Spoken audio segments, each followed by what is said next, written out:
Chúng ta cùng xem lại tình huống này. Đó là cú sút hụt của Văn Toàn, rất đáng tiếc cho cầu thủ áo số 8 bên phía Việt Nam. Bất ngờ ở trong trận đấu với Nepal, nhiều người nghĩ rằng ông Park sẽ bố trí một bình đá chính để giúp. Free kick.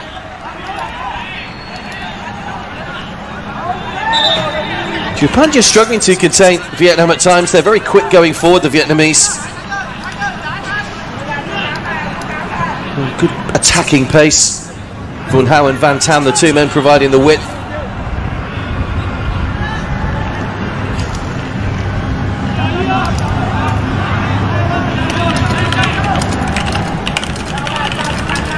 Didn't fare too well at the Southeast Asian Games last year. Vietnam, they finished third in their group behind Thailand and Indonesia and failed to make it through to the knockout stages of that competition.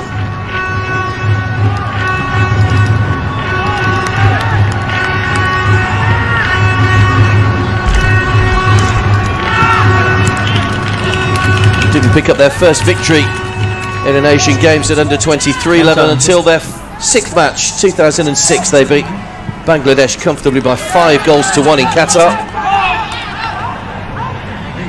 Still wasn't good enough to get them through, but they have made it through to the round of 16 in the last two occasions. Never gone beyond that. North Korea and the UAE knocking them out of the last two editions. Can they go one better this time, I wonder? Certainly represents a very good chance for them the way they've played so far. Sven Kiet.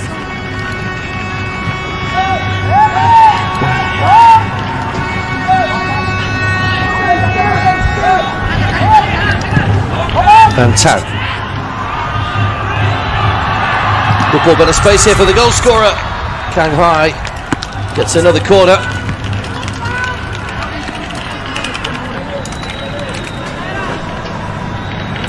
Started both the previous two matches. Kang Hai made his international debut at senior level last year. 0-0 draw with Jordan.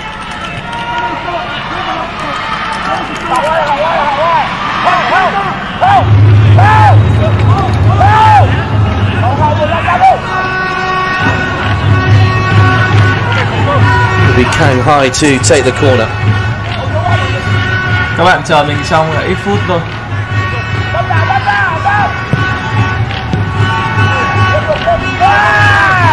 Hôm nay cái người cấp sóng vệ tinh của mình đi tảo mộ, rất xin lỗi anh em khi mà chúng ta không có được cái đường truyền nó tốt như hôm trước, nhưng mà những trận đấu sau thì chắc chắn sẽ có thôi. Hôm nay là công việc đột xuất của họ là mình cũng không thể can thiệp được.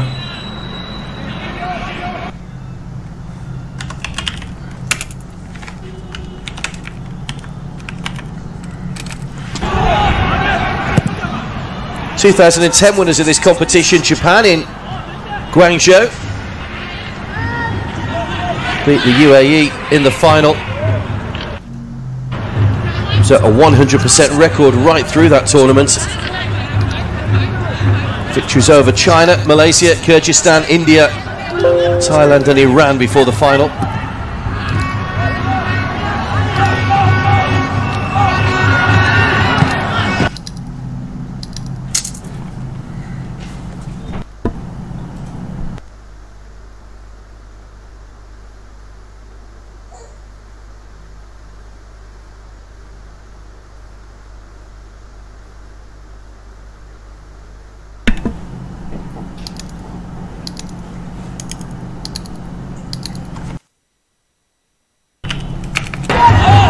Probably a little more riding on the other match between Nepal and Pakistan as to see.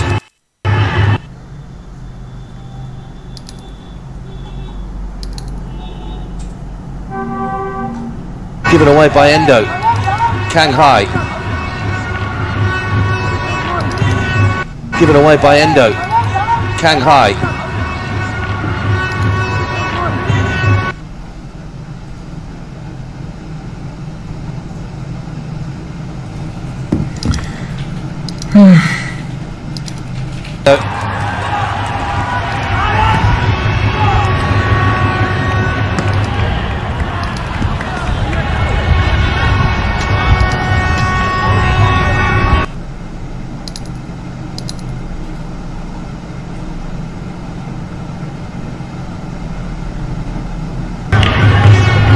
Played at the Under-20 World Cup last year.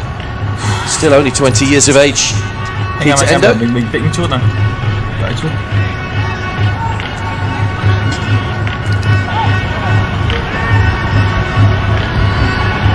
Maeda.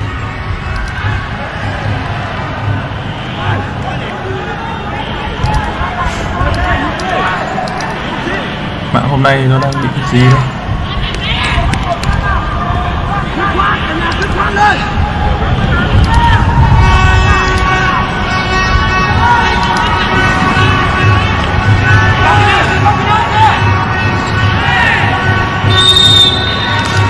Ball had just gone out of play as Endo tried to stab it back down the line to Maeda. Haven't been too many clear-cut chances since that opening goal of the game from Kanghai. Referee's only had to give out one yellow card so far. That was to Teruki Hara.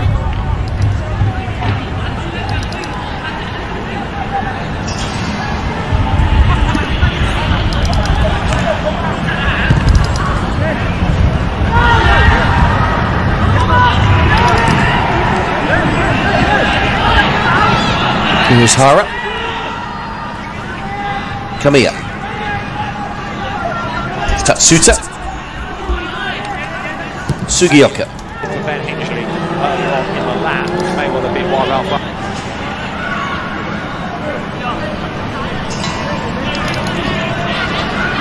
Tien Dung in the Vietnam goal has had very little to do so far. Came out and got a couple of good punches on the ball early on to relieve some pressure, but apart from that it's been fairly plain sailing for the Vietnam goalkeeper.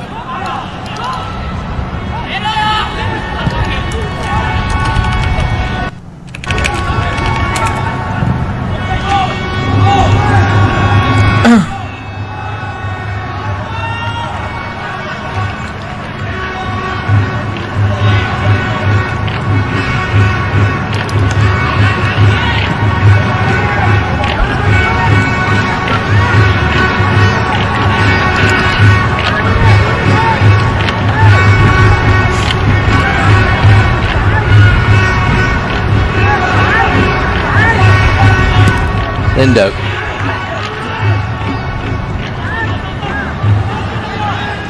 Tatsuta. Cuts out quite comfortably. Wasted pass looking for Van Tone.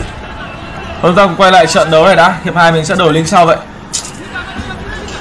Đây là một ngày tương đối là đen đủi của mình. Trận đấu phút thứ 30 rồi.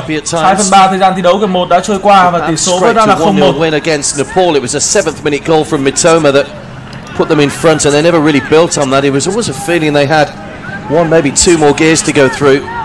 But Nepal kept them pretty much frustrated during the course of that game. They started like an express train against Pakistan. It was Saki, Hatate and Maeda all scoring within 10 minutes.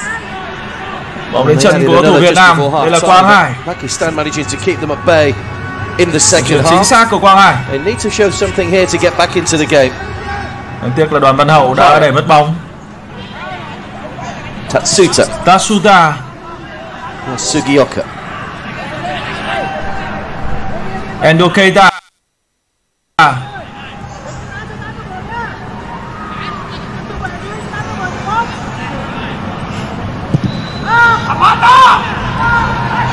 Maeda. Nice Maeda rất tốc độ. Không được. Maeda đã vượt qua đội Đình Trọng, nhưng trước màn ảnh vẫn còn đó. Đỗ Duy Mạnh nữa.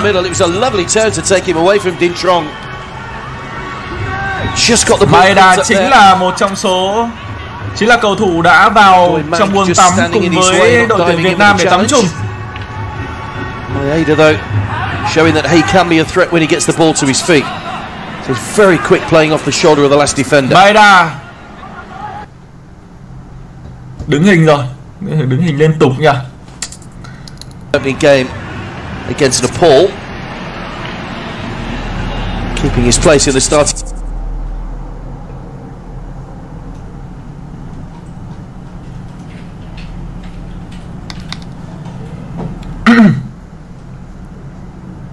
Để mình Tắt bớt mấy này đi. Quá.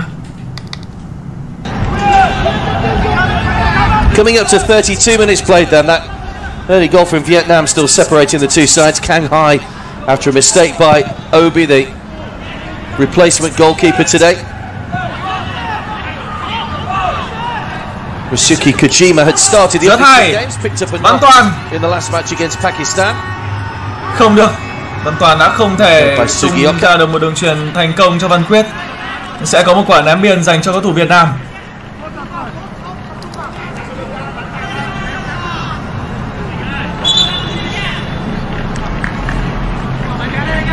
Good work ethic around in the Vietnam starting lineup. Người thực hiện quả đá biên sẽ là Văn Thành. Hang So, a man that demands the best from his players.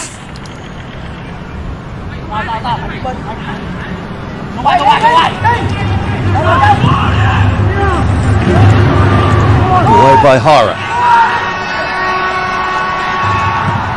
Funham. Ôi giời! That's a good ball. Đó là cú đánh đầu của Hà Đức Chinh. Header from Rất đáng tiếc. goes wide. Hadn't quite got his bearings right.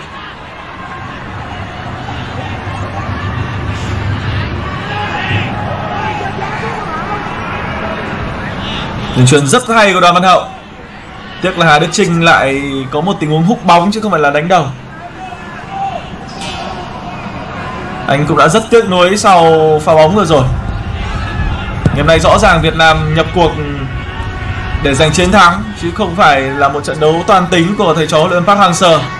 Chúng ta vẫn đang tấn công rất nhiệt tình. Văn Toàn, Quang Hải,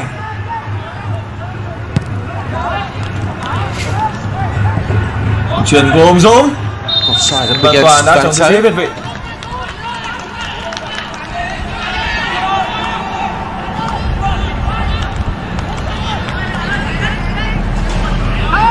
Very, very close. Looked level when he went. Very quick. Players these days make life difficult for assistant referees.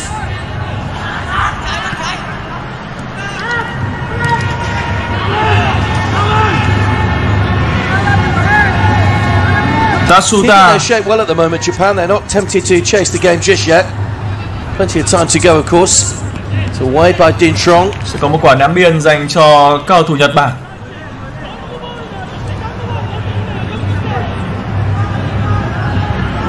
Mình xin nhắc lại là hiện tại trên fanpage chính chủ của mình, đó là fanpage soi lạc.tv, ăn soi lạc xem bóng đá.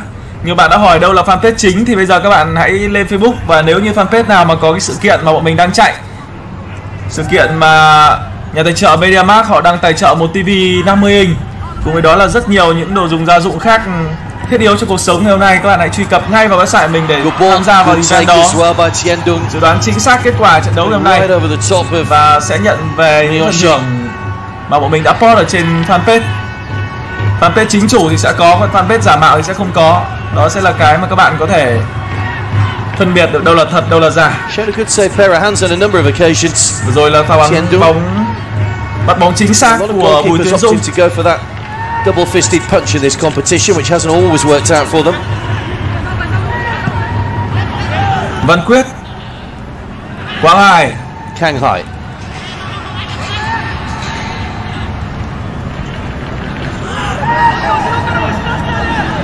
Vietnam still with a slender lead here in the first half. Inside 10 minutes to go to half time. Văn Toàn. Flag goes up again. Văn Toàn ở tư thế việt vị mất rồi. He became charging out of his goal. Didn't need to make a challenge in the end. He was close the last time, Van Tone. Just wonder if he was any closer that time to actually being offside. Difficult to tell. Ball had already been played when the camera looked along the line, but we'll go with the benefit of the doubt for the assistant.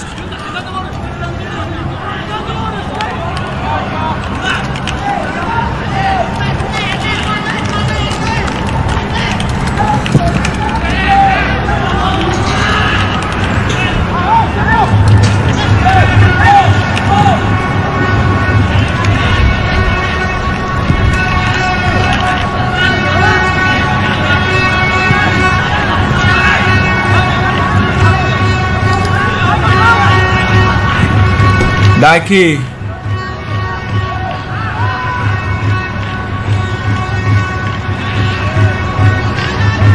Rio, Hara, Tatsuta,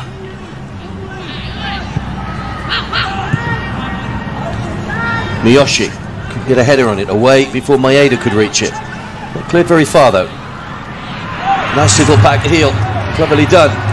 kịp không đây? Obi's Đó là come a pha long bóng way lên with his của goal. Obi Powell.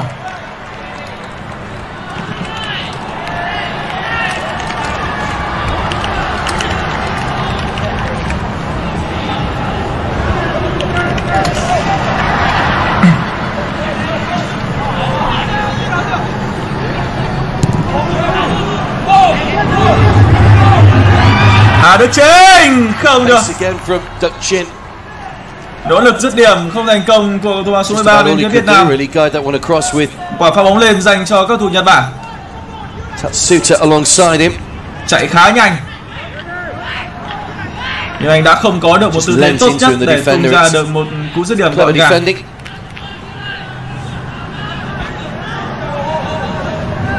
might just have winded himself. Yuga Tatsuta.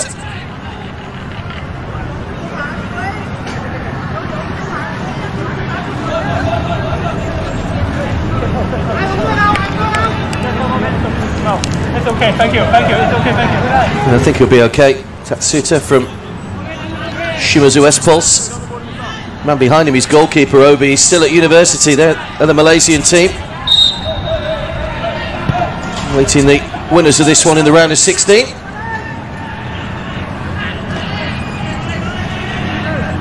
So the team that finishes top of the group will play one of the third place teams from groups B, E or F, still to be decided. So certainly probably wanting to avoid group winners in the round of 16. Uzbekistan and Malaysia, the only two that are confirmed so far. Vietnam could become the third. They lead here by a goal to nil. Quang Hải.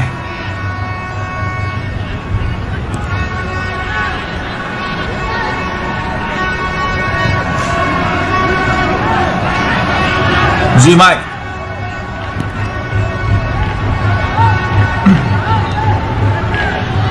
Trần Đình Trọng.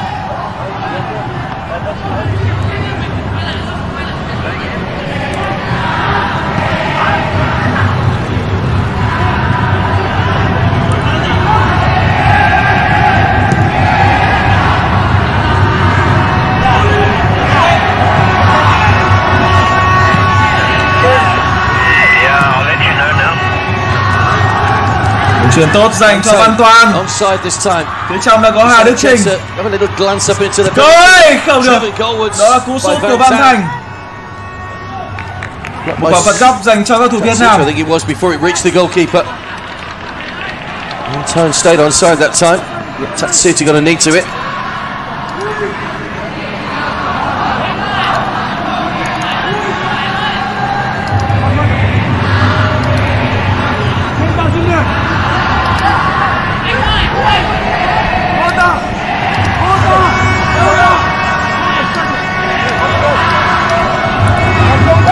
So Vietnam corner as we approach the final moments of the first half. They still lead by a goal to nil.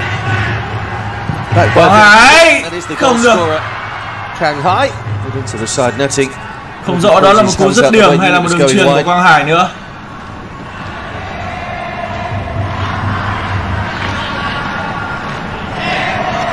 Báo chí châu Á đã gọi Quang Hải là Messi của ASEAN năm nay. Và trong trận đấu ngày hôm trước thì bình luận viên nước ngoài cũng đã gọi Quang Hải là Messi Việt Nam. Anh đang được đánh giá là cầu thủ có cái chân trái dẻo nhất khu vực Đông Nam Á và là một trong số 10 cầu thủ đáng xem nhất tại ASEAN năm nay.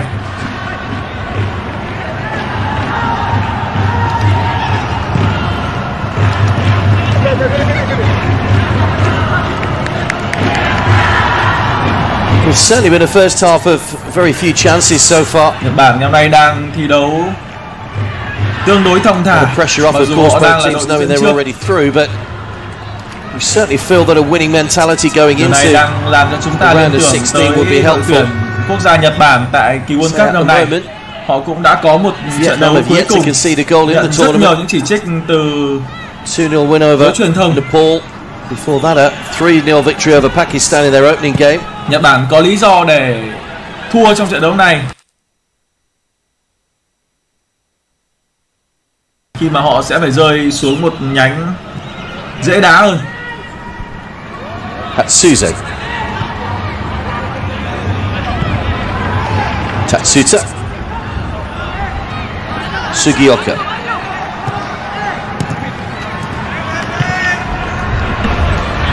Trying to split the defenders and find Maeda. Good play. Well, Maeda tried to pull the ball back, goes out off Dintrong. Văn Thanh đã bị vượt qua. Nhưng Maeda đã không thể đưa bóng vào trong thì vẫn còn đó. Seen a couple of times he's used his pace and power. Just needed someone a little bit closer to him. It's good covering by Dintrong. Quả đá phạt góc dành cho các cầu thủ Nhật Bản. Stayed on his feet well. Wins the corner.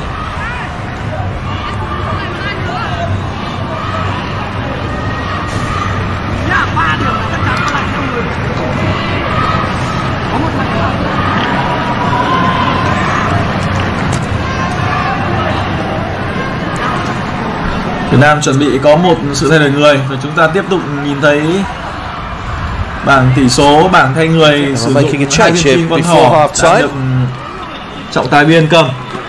Có vẻ như một cầu thủ bên phía Việt Nam gặp phải một chấn thương và anh không thể tiếp tục thi đấu rồi. Đó là Hùng Dũng. Và người vào sân để thay thế cho Đỗ Hùng Dũng đó là Phạm Đức Huy. What they would have wanted just before half-time, forced into a change, Park Hang-seo. And his side have got some defending to do here as well from the corner.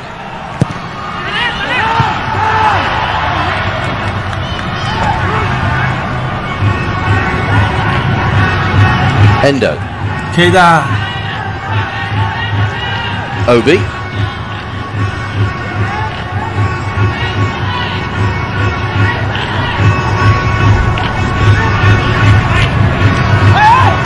Đấu rất lăn xả, đó là Quang Hải.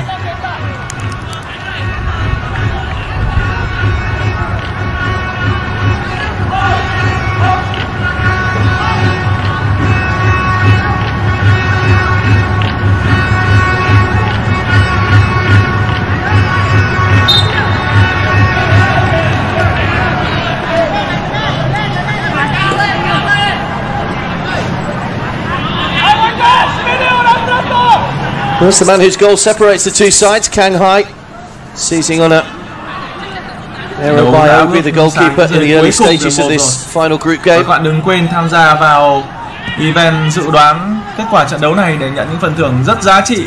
Cho sinh nhật tại chợ MediaMarkt trên fanpage solang.tv, ăn xôi lạc số đá. Ta sẽ có một chiếc TV 50 inch rất to để theo dõi trận đấu tại ASEAN năm nay. Đó là rất nhiều những phần quà khác nữa. Bạn truy cập ngay vào fanpage của mình bằng cách click vào cái hình ảnh ở trên khung chat trên website solang.tv với fanpage chính chủ của mình và tham gia sự kiện nho nhỏ này. Edo Keita do though here on the stroke of half time. Endo trying to slip the ball through to Mitoma. Just a little lack of understanding. Mitoma not quite telegraphing the pass.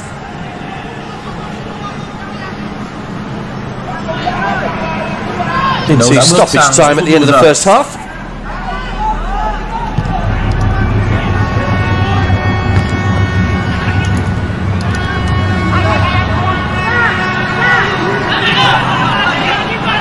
Văn Thanh.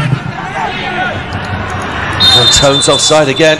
Hoàn toàn tiếp tục bent round the last defender by Van Tan.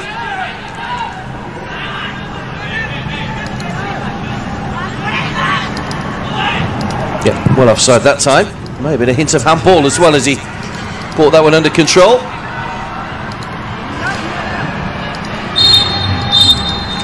Well, the referee brings the first half to a close. A half that started exceptionally well for Vietnam. Both these sides are already qualified, don't forget. Just a question of who will finish top of the group.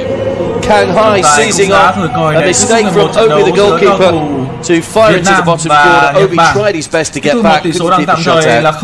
And as a result, Vietnam had the opening goal of the game. They yet to concede a goal. Japan will have to breach that defence if they are to try and take something from this game in the second half.